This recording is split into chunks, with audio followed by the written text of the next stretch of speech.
वो भूमि जागृत हो जाती है, चेतन हो जाती है, जहां पे भगवान का नाम जप होता है। आप ध्यान रखिए, वो आसन जागृत हो जाता है, सिद्ध हो जाता है, जिस आसन पर बैठकर ध्यान पूर्वक भगवान का नाम जप किया जाता है। आप कभी इस प्रयोग को करके देख लेना। आप एक ही आसन पर पवित्रता से भगवत चिंतन करते हुए नाम जप करें, तो आप देखेंगे कि वो आसन पर बैठते ही आपका मन बुद्धि सब शांत होने लगेंगे। चित्त की जो उहापोह होती है, जो भटकन होती है, चंचलता होती है, जिनसे हम निरंतर दुखी रहते हैं और फिर भी हम जान नहीं पाते कि हम दुखी हैं। हमें ये ही पता नहीं हो पाता कि हम भीतर से शोकग्रस्त, दुख क्यों ये भीतर से हो रहा है, क्यों हम चिंतित रहते हैं। इसका वास्तविक कारण यही है, भगवत चिंतन नहीं हो रहा होता है। हमारा चित्त विक्षिप्त रहता है।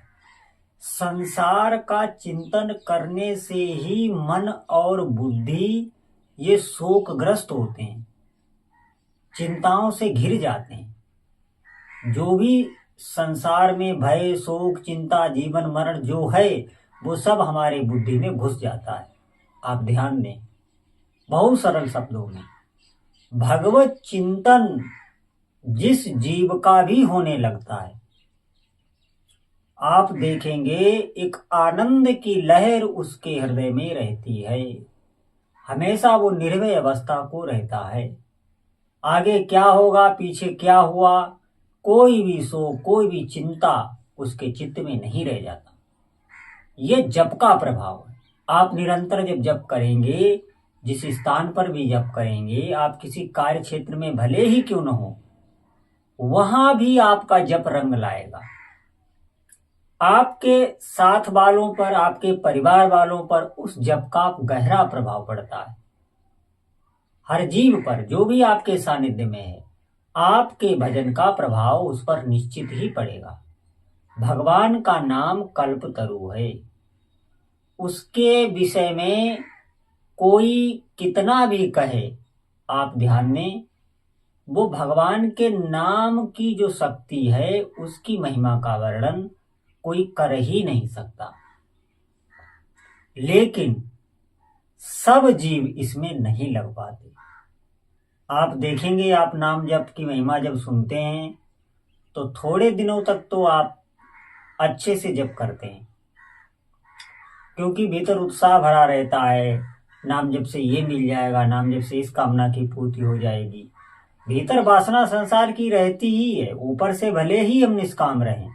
आप ध्यान दें, वो हम जान नहीं पाते, वो भीतर रहती है और हम लगन से लगते हैं, लेकिन थोड़े ही दिनों में हमारा उत्साह मंद पड़ जाता है। बस यही साधक की हानि होती है। कभी भी अपने उत्साह को मंद ना होने दें। अधिक से अधिक भगवान का नाम जप करें और भगवान से ही इसकी प्रार्थना करें। जो भी आपके इष्ट देव हों, जो भी आपके गुरुदेव हों, उनसे आप प्रार्थना करें, बार बार प्रार्थना करें। जब आप प्रार्थनाएं करेंगे तो आप देखेंगे कि आपका मन अब नाम जप में लगने लगा है। और भी आप जो भी क्रियाएं करें, परोपकार की करें, घर में सेवा करें, जो भी आप गृहस्थी के धर्म कर रहे हैं, नौकरी व्यापार जो भी कर रहे हैं, उसके बदले में अगर आप चाहें तो यही चाहें कि हमारा नाम जप होने लगे, हमें नाम जप में रुचि आने लगे। हर क्रिया के बदले में आप यही फल मांगे प्रभु से कि हमें नाम जप में रुचि हो, नाम जप में निष्ठा आवे। फिर आप देखेंगे आपका नाम जप होने लगेगा। ये किस लिए सबका नहीं होता, आप ध्यान दें। सबका नाम जप इसलिए नहीं होता है कि नाम जप का वो अभिमान कर लेता है, दूसरों में दोष दर्शन करने लगता है। ये बात आपको पता नहीं चलेगी, लेकिन वो भीतर रहता है। जब आपको ऐसा लगने लगेगा कि प्रभु की कृपा से ही नाम जप हो रहा है, हम नाम जप करने वाले नहीं हैं, वो चाह रहे तभी हम कर पा रहे हैं, नहीं तो हमारा छूट जाएगा, हम नहीं कर पाएंगे। इस बात को लेकर जब आप डर जाएंगे, तब आप दूसरों से छल कपट करने में, दूसरों से दोष दर्शन करने में, शास्त्र विरुद्ध कार्य करने में, पापाचरण कार्य करने में, इन कार्य करनों में आप डरने लगेंगे। इस बात को ध्यान देना। जब आप डरने लगेंगे कि ये हम करेंगे तो हमारा नाम जप में रुचि कम हो जाएगी, हमारा नाम जप छूटने लगेगा।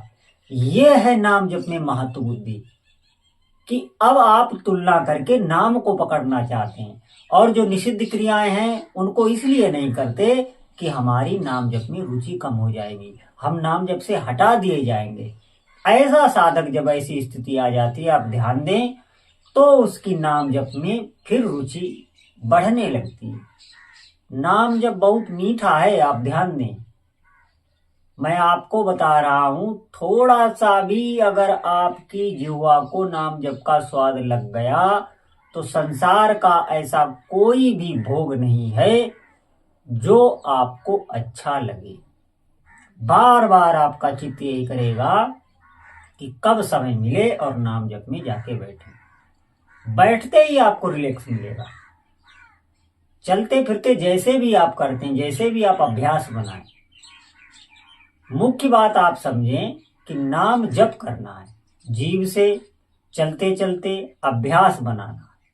इसका मतलब ये नहीं है बैठ के ही भजन करें, अपने सारे कार्य छोड़ दें, नहीं, हर प्रकार से आपको करना है। जब आपको थोड़ा सा भी स्वाद मिलेगा तो आपके चित्त को जो शांति मिलेगी, उस शांति का आप अनुभव नहीं कर सकते।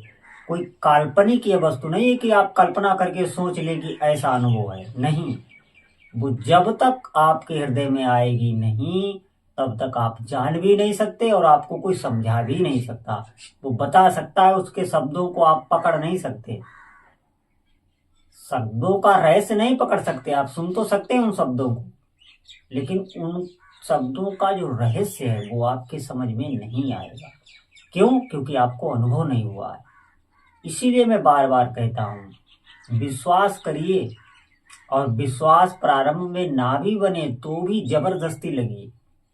जितना इस जीव से आप रगड़ करते चले जाएंगे, नाम जब लेते चले जाएंगे, तो उस नाम के साथ आप ये ध्यान दें कि आप रुचि की तरफ बढ़ रहे हैं।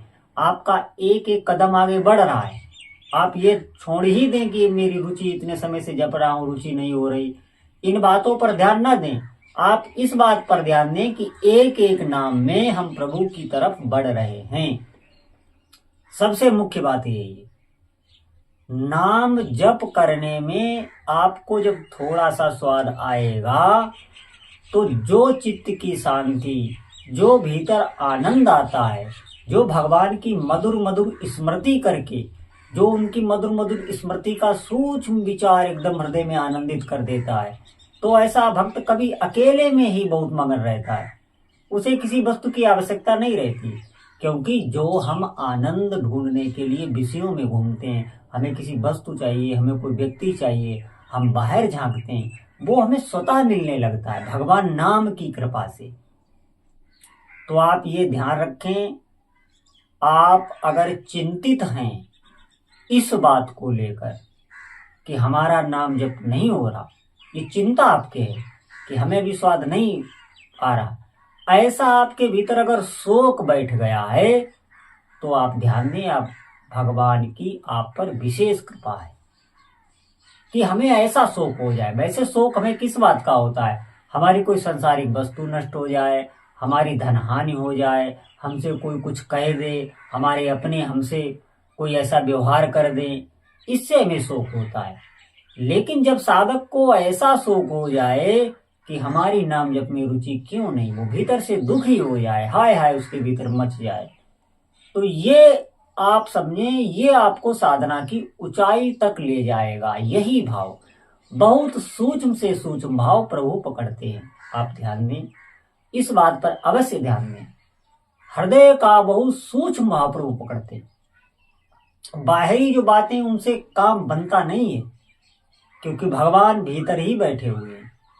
वो हृदय की सबसे भीतर की जो पहली वृत्ति है वो पकड़ते हैं। ऊपर से हम बहुत कुछ कहते रहते हैं, लेकिन अपने बारे में ही हम नहीं जानते।